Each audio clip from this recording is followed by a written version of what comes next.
The last several buttons in the viewport toolbar are all very straightforward, so I'd like to go through them all just kind of in one real quick go. Now this includes post-process volume previs, toggle squint mode, camera movement speed, play in viewport, tear off floating copy, and finally maximize viewport, which I already have active in this case, so let me go ahead and just switch that off.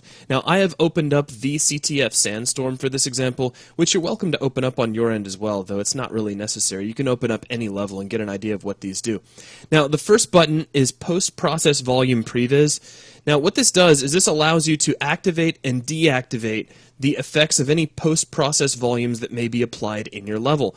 Now this is not going to be particularly useful if you're not in game mode. So I'm going to switch over to game view mode by clicking on the little letter G here.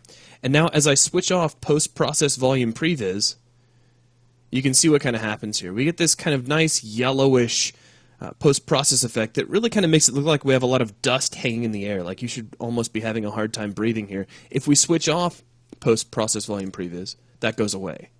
So we're just getting an idea of how that post-process is affecting our scene. That's really all there is to it. Now we also have squint mode. Squint mode is just a way for you to see what your level would look like if you were squinting your eyes. This is really good if you're trying to get an idea of the overall color and tone of your level. Oftentimes, if you're building something inside your levels, like at least back in the day, you'd find yourself kind of squinting at your monitor just to get an idea of how overall colors were blending together, and now you don't have to do that. You can just switch squint mode on and off.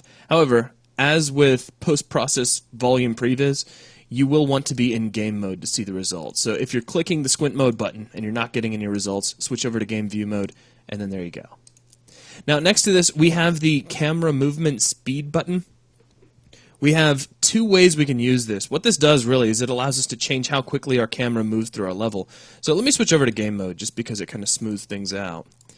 So I'm just moving my mouse a little bit, and there's how quick we're moving. If I left click on this button, we go all the way to full speed, and now I'm flying quite a bit more quickly. And if I click it again, we go to low speed, and now I'm moving very slowly. Now that's me moving my mouse at pretty much the same rate each time. If you play with it, it starts to become really clear how this works. If you right-click on it, you can actually choose from a drop-down which speed you want. So I'm just going to leave it at normal.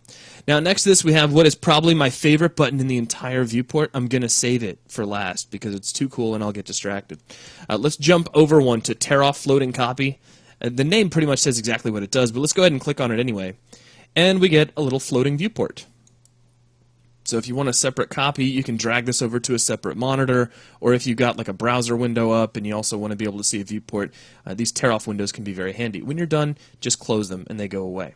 We have the Maximize Viewport button, which I've already been using if you've been watching these videos. It just kind of helps when you're demonstrating. If you click on this, your viewport gets maximized. That's really all there is to it. When you're done, you can click it again and that'll demaximize and put everything back down to its normal size. Which brings us two buttons back to play in viewport, the coolest button in the whole viewport toolbar, because you can click this and you get a little bit of a load, and then as soon as that's done referencing all the shaders, you are on red.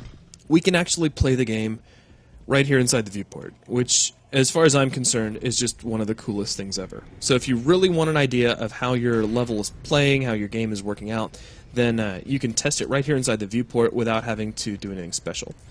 So that, I think, wraps up all of the remaining buttons for the viewport toolbar, and that will also wrap up this video. Thanks.